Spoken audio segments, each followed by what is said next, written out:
Hey you guys, welcome back to my channel. So today, very exciting day, I get to show you something that I've had up my little sleeve for quite some time. So a couple years ago, you may remember if you follow me on Instagram, I went to Sigma's headquarters down in Minnesota, and we were sneakily developing a little brush set at that time. So it's been very much delayed and put on hold because of COVID and everything like that. And then something else happened that I'll get into in a second that pushed it out even further. So I'm gonna go over all of the brushes and show you how I use them. I was kind of thinking like, how do I wanna do this video? And I was like, I might as well just like do my makeup with the brushes. That seems to make the most sense rather than sitting here and talking about it. So I'll show you guys the brushes in action and we'll talk about the packaging and everything like that. So something that has been really great about Sigma and working with Sigma is that I feel like they're very receptive to feedback. And something that I noticed from, in the past getting PR from Sigma and having ordered brushes myself and stuff like that, was that their brushes came in plastic packaging. And I felt like when you were ordering like a full set or like multiple brushes, it just kind of got to be like excessive, like an excessive amount of waste. And to me, like you guys know, like I love packaging so much, and there's packaging that I really like to like keep and put on display and stuff like that. And with primary packaging, like not the box, but the actual component itself, I love to go all out. I like to make it as beautiful as possible. I like to look at things that are really well designed and all of that. But with brushes, for me, I feel like the star of the show really is the brush, and that's the investment you're making is in that brush, because I personally, and most artists I know, have brushes that we've had for over 10 years. I've always felt like it makes more sense to put money into a brush that's a really good quality brush that's going to last you an extremely long time, rather than buying something cheaper that kind of works, but you know what I mean? Like that's how I feel about it. So we really wanted to focus on high quality brushes, which I feel like Sigma brushes are, and make sure that the packaging could be as sustainable and recyclable as humanly possible. And that's something that, on my own journey with building Auric and all of that stuff and learning more about sustainability, the thing that we've kind of realized with recyclable packaging is that what's recyclable in my area might not be recyclable in your area. So with this particular packaging, we wanted to make sure that it was going to cover and be recyclable in as many places as humanly possible. So the entire box is made out of biodegradable and recyclable craft paper. The ink is all vegetable-based dyes. And then every brush comes in its own little sleeve like this, which is also recyclable, biodegradable. So instead of having every brush come in plastic, we put them all in their little sleeves inside the box. This brush set is completely vegan. All of the fibers are synthetic, antimicrobial. The ferrule is truly brilliant. They patented it actually. And it's basically this kind of like corkscrew. So I've never had any of my Sigma brushes come off the handle. The ferrule is like unreal. It's on there. And then the handles themselves are solid polymer based and they're waterproof. So something that I've had issues with in the past with other brushes is that some are made of like a chip wood. So basically it's like wood that's like compressed together. And I've had brushes chip over time or peel after, you have to wash your brush. Well, you should be washing your brushes. And I've had brushes peel because of that, and they just end up not looking great. So these are designed to look good for the entire lifetime of the brush, which is your lifetime. So this set comes with 8 makeup brushes. 2 of the brushes are brushes that already exist within Sigma's range that I just loved. And I was like, I want to include these because these are brushes that I use and they're what I would have in my set. One of the brushes is a brush that used to exist in Sigma's range, and then they tried to discontinue it, and I was like, not so fast. And then all of the other brushes I designed myself. So I'll get into the specifications around why I did the designs that I did. But something that I just wanted to call out is that, number one, when I was designing these brushes, I was saying, when I first met them, that I was like, I'm particular. Like, I would rather really take the time to do this right and have it be exactly what we want it to be and go through a million samples than just release whatever. And they were like, no problem. Luckily, with most of the brushes on the very first try, they were like perfect. There was a few that went through a couple kind of reworks. So for me, that was awesome because, I've done things in the past where I feel like there's been a lot of pushback about just like really kind of trying to like meet a specific timeline. And ultimately, you know, that's not what I'm here to do. I'm not here to just push product out the door. I want to make things that work. I want to make things that fill the purpose of what they were intended for. So I really appreciated that. And then the other thing is that during development of a product, you'll get samples. And then when you actually go to mass produce the product, when it's already been approved and it's ready to go, then you'll get production samples. So like now they've produced the brushes and like we're ready to go kind of thing. And so then you would approve that production sample and say like, okay, this looks perfect. And like, yeah, we can release these now and let's go for it. So when I got the production sample, one of the brushes wasn't perfect and it didn't match exactly the design that it was supposed to. And this happens all the time. Like when you go into mass production, a lot of the times when you're just sizing up the scale of project that you're working on, little small things can happen. And that's why you get production samples to make sure that everything's perfect. And so I went back to Sigma and I was like, listen, I'm so sorry. This brush is not matching the development sample that we had approved. And it was, I cannot describe how slight and nitpicky this was of me. It was not some like huge issue, but it just wasn't perfect. And my whole intention with these brushes, I'll kind of get more into it when I start using them and showing you guys how I use them. But my whole intention with the eye brushes, and I'll talk more about this in a second when I start using them and showing you guys how I use them. But my whole intention with the eye brushes was to make these like nice, detailed, small brushes. So, you know, the details matter in these small brushes. And Sigma came back to me and they were like, you know what, no problem. We can exclude it from the range if you want and just like go forward with like our current launch date. Or if you want, like we can rework this brush and just push out the launch. And I was like, I'd love to just push out the launch and rework the brush. So that's what we did. And I just appreciated that a lot too, because again, like I didn't want to exclude the brush because I love the brush and I want it in there. But I also don't want to attach my name to something that is not exactly what it should be. And so I just, I can't thank them enough for just doing exactly what brands should do, which is putting out product that has a purpose, that makes sense, that is exactly what it should be. And that's what we did. So without further ado, we can jump in and I will show you guys how I use all of these brushes. Okay.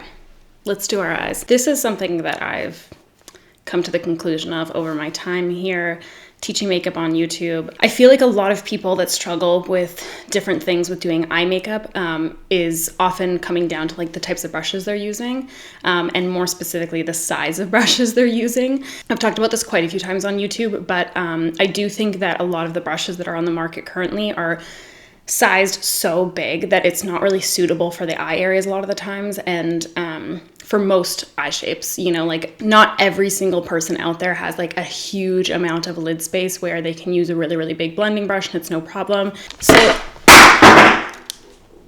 that's gonna wake the baby up. I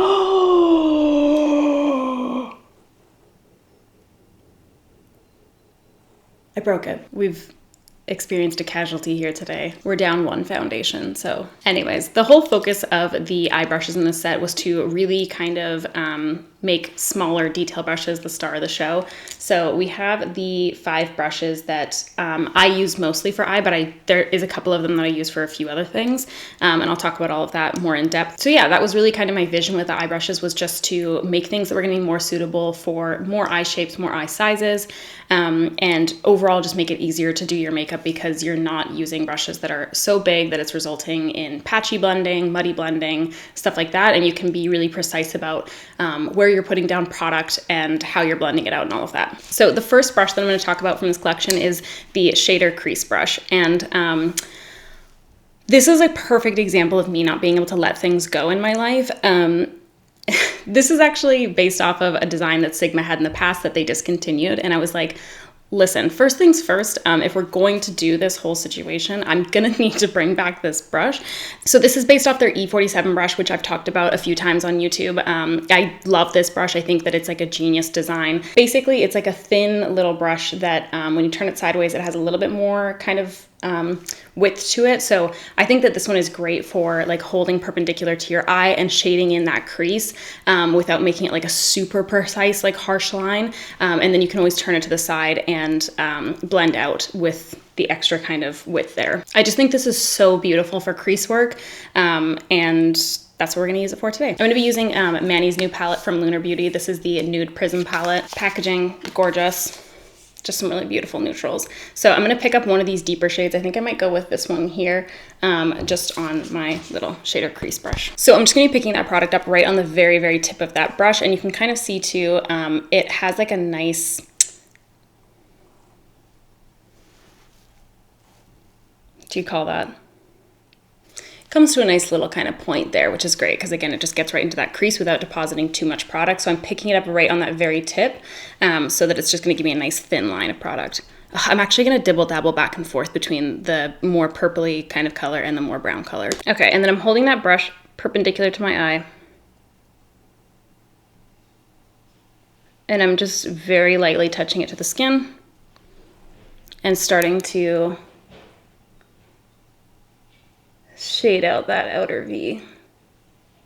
And then I'm gonna take a little bit of a lighter color, but when I pick up this one, I'm gonna pick it up on the flat side of this brush here, so that I have a little bit more product on my brush. And then what I'm gonna do is use that brush to basically apply and blend at the same time to create that inner corner shadow.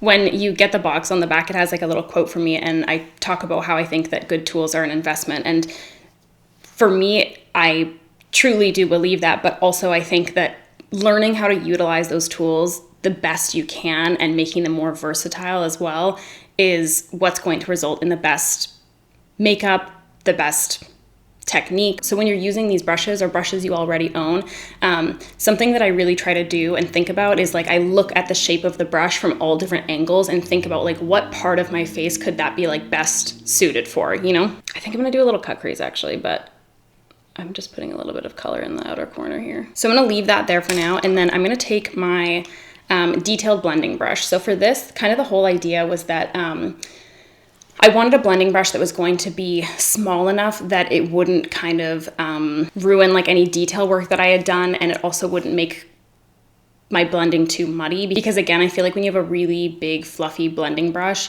sometimes it can just move product where you don't want it or deposit product where you don't want it, or just make like the fade look less seamless and like less of a nice gradual transition. So keeping that brush smaller is just kind of nicer for the eye area in my opinion. So I'm just dotting back and forth between a few kind of like mid-tone colors here. And then I'm gonna go right just barely above where we applied that deeper color.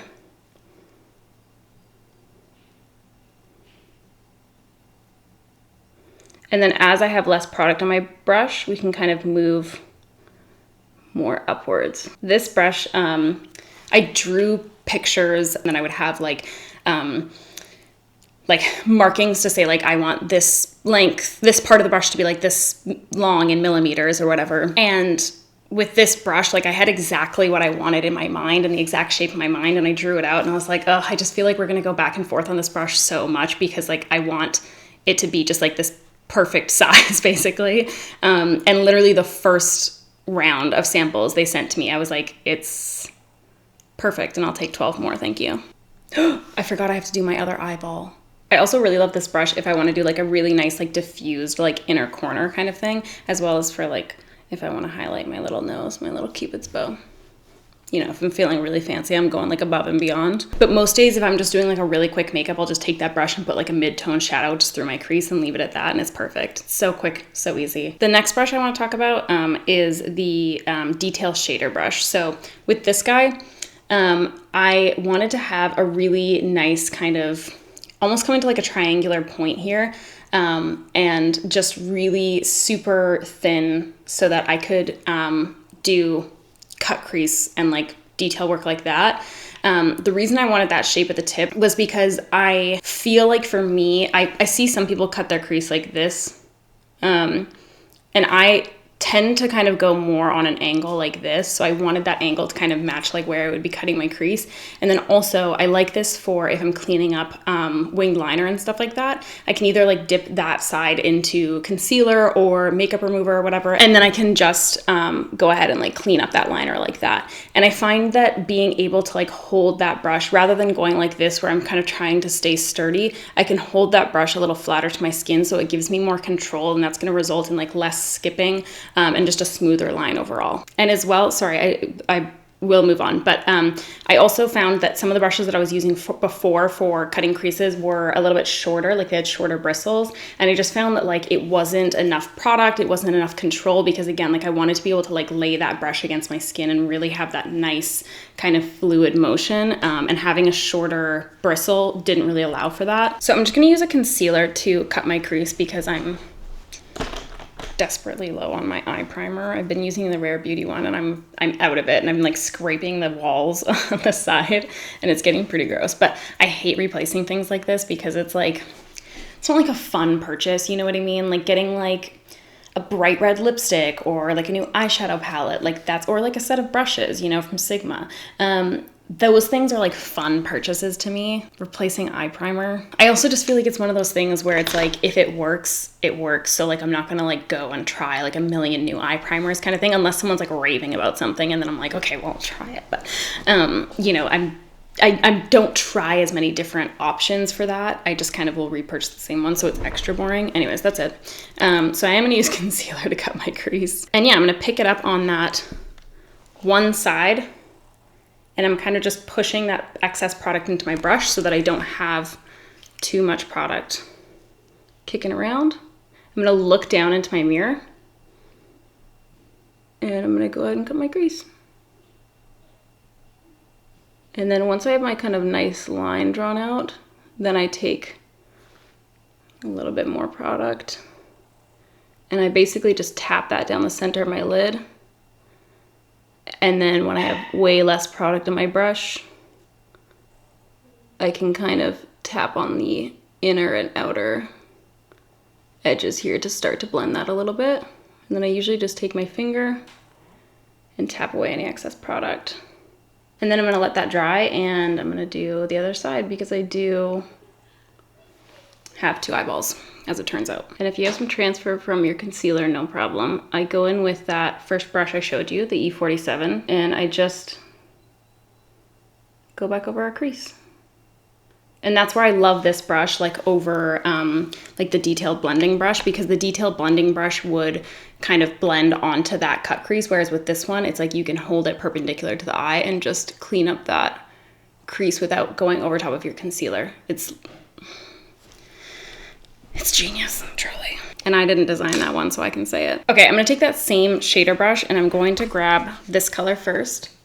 It's called So Icy. And I'm just going to take that color on the flat of my brush and go down the center of my lid.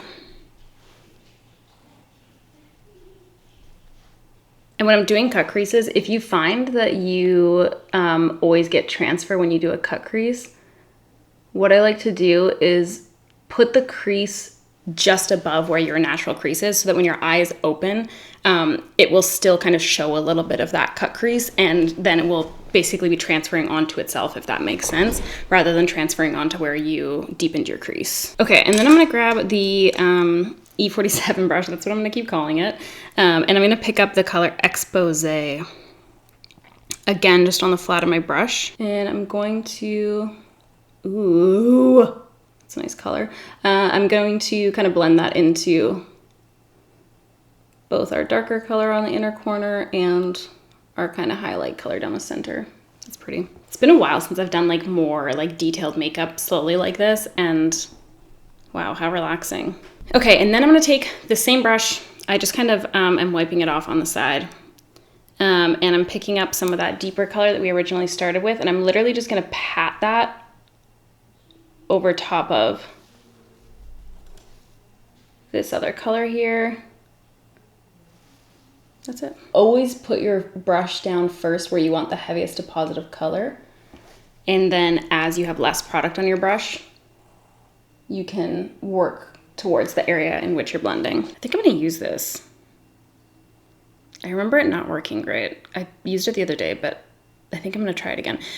So this is the KVD Super Brow. I don't know if they still have this. It's like so expired, like beyond expired, but I'm gonna use it anyways. It's in the color Aubergine. And for this, I'm gonna use Sigma's winged liner brush. So this was one that already existed in their range. And I hadn't tried it. I had it for so long. And then I was trying to develop this brush for this collection that just like didn't end up working out. It's before its time, you know.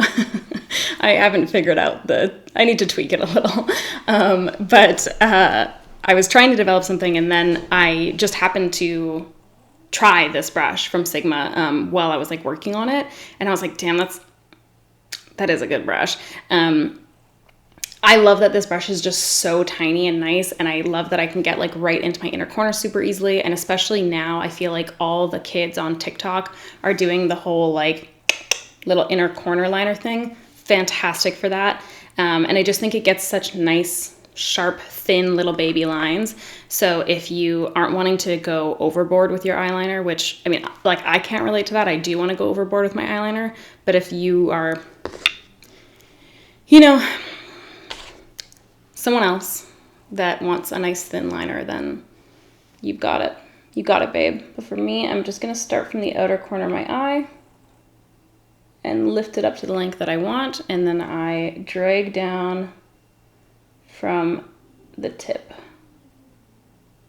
I also do love this brush. Like if I wanna go in and put a little detailed liner, like let's say I wanted to like put some liner through this crease, phenomenal for that. It's so nice and thin that like you can just really get in there and not make like a super thick line by accident. It's almost impossible with this. I say almost because legally we can't guarantee, you know, but I feel like it's almost impossible to do like accidentally do too thick of a line with it, you know? Okay, I'm happy with that. I also really love this brush for brows.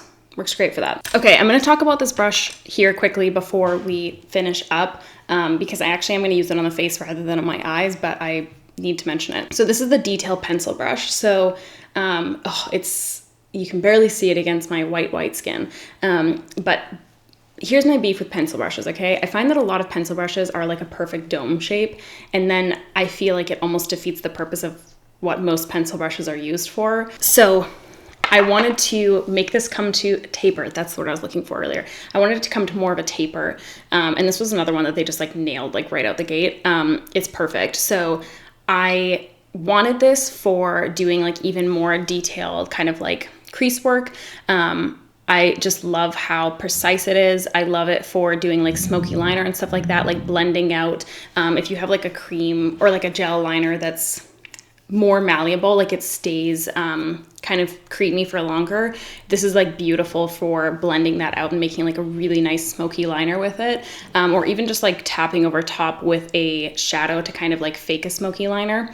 So I love it for both those things. Love it for the inner corner highlight. I'm gonna pop on my lashes, mascara and stuff, and we will jump back in. Okay, so with this pencil brush, I not only like to go in and like detail under eye conceal, and I'll kind of just apply it like that. But I also like to spot conceal with it, and I'll get into that in a second. The reason I like this under my eyes and kind of, I guess, around my eyes is because I find that the older that I've gotten, the more that I have darkness kind of like right in this inner corner. And I just find that this brush just gets in there so perfectly. So I love that. And then I'm gonna go ahead and blend out with the next brush in the collection, which is Sigma's Concealer Blend Kabuki brush. So I love this one because it's just so nice and dense. And I just basically pat to blend with this one. And it just blends super quick and fast. Love that. And then I'm gonna go ahead and go over with my concealer. And same thing, I usually start on the outer corner and kind of blend into my redness, or blend down towards my blendness, blend down towards my blendness. And then I'll kind of tap the excess product across my nose and like around. my nose to start adding some coverage there. Okay, I'm gonna go over and finish my foundation up, and then we'll go in and spot conceal with a little pencil brush. Have my foundation on. I did some of my under eye makeup. I just wanted to also go back to the detail blending brush because I love this under the eyes. So I'm just gonna pick up some lighter colors with that. Tap off the excess and then blend out. I know some people don't like to do like quite the smoky under their eyes, but like I personally haven't left 2016, so to each their own, you know. Let's talk about the skin for a second. I've been kind of leaning more towards a little bit of a fuller coverage in the last little bit here. I just feel a little bit more insecure about my rosacea than I did, you know, previously in my life. I don't know why. It's just a little moment I'm going through. So I'm doing a little bit more fuller coverage than I normally would, but typically speaking, I would use like a more sheer coverage foundation, sheer buildable, whatever, and then go in and spot conceal. So I do have like quite a bit of my redness and spots already covered up, but sometimes what I'll do is I'll take my little pencil brush and I'll dip either into my foundation that I used, or I will grab like a higher coverage concealer and then just go in and spot conceal. So I pick up literally the tiniest little bit of product and then I tap the rest off on the back of my hand, and then I literally just barely touch it to the skin. And the idea here is that like you're just putting the extra coverage. Let me get a little closer. You're just putting the extra coverage on the areas that need it, rather than you know, like putting like a big dot of concealer and then having to blend out around it. And the reason I love the shape of this brush for doing this is because of that kind of nice tapered edge. I can literally just barely touch the product to that very tapered edge and then tap it on, and then the kind of exterior bristles help to sort of just like blend it as you're applying it. Okay, now I'm gonna take a cream bronzer with the Concealer Blend Kabuki brush, and I'm going to pick it up just on the one side. I need my bigger mirror for this. And then I'm gonna tap that on. And then I can do a little bit more of a kind of sweeping, buffing motion to start blending it out. Oh, that is a really beautiful color. I'm using the Patrick Ta, what's this thing called? Cream Contour and Powder Bronzer Duo in She's Statuesque. And then I just kind of take what's left across my little nose. Let's talk about this next brush. So I have this big face brush that I use sometimes, and I kind of was noticing that it was starting to take a new form just from like the way that I guess I used it. It was like pushing it into a different shape. And so when I was going to design this brush, because I wanted something that I could have for people to use to apply face powder, if that's something crazy that you do, or for like powder bronzer, powder blush, like whatever you want, because that's what I typically use this for, is powder bronzer. So I basically tried to mimic this shape that I like bent this other brush of mine into, and that's what resulted in this tapered contour brush. So you can kind of see it has like a nice kind of tapered slope here and then like a shorter slope here, and that again was just the shape that my brush started morphing into. So I typically pick up powder bronzer right on this side, and I just do light kind of sweeping motions. But if I am doing powder on my face for whatever reason, then I'll typically pick it up on that kind of like shorter side and just go right underneath my eye like that. I mean, you can pick it up on either side, but I just feel like it's kind of fun to use both sides, you know? So I'm just using the powder from that Patrick Ta compact. And same thing, a lot of the times I usually kind of like pat to apply first, and then I'll go and do my like sweeping or buffing motions to blend it all out. Wow, I'm so glad I can use these brushes on camera. What a delightful time. So then what I like to do is apply the amount that I should probably apply and then stop at, and then just keep going. Now, I've been very upfront, I feel, with my distaste for fan brushes in the past, because I feel like the way a lot of fan brushes are designed is stupid. They're like They look like this. They look like a witch's broom. It's not like a good situation. And I don't feel like they actually work to apply product nicely. Like when people were really into applying their powder highlight with fan brushes, I was like, I cannot wait for this to be over. I need everybody to find a different brush for this. And then one day I was like, what if I used a fan brush for applying blush, but like a better fan brush than what we're kind of currently using? And that is this fan brush. It's dirty because I couldn't find a clean one and I didn't take the time to clean it before I filmed.